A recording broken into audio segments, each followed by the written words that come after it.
আমরা জানি যে ট্যুরিজম বলতে শুধুমাত্র কোনো আর্কিওলজিক্যাল সাইটই নয়। ট্যুরিজম বলতে একটি নির্দিষ্ট স্থানের ভৌগোলিক বৈচিত্র্য সহ সেখানকার জনগণ তাদের দৈনন্দিন জীবনযাত্রা সকল কিছুই ট্যুরিজমের অংশ।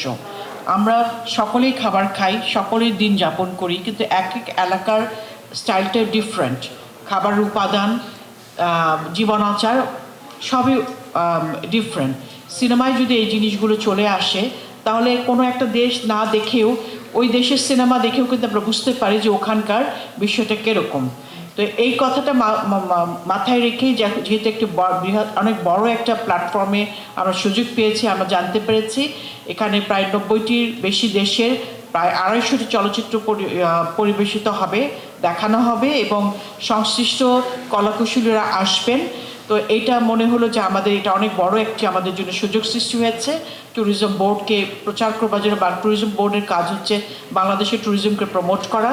এই প্ল্যাটফর্মের মাধ্যমে এই কাজটি আমরা করতে পারবো। এই জন্য আমাদের ক্ষুদ্র প্রচেষ্টায় এখানে আমরা সংযুক্ত হয়েছি।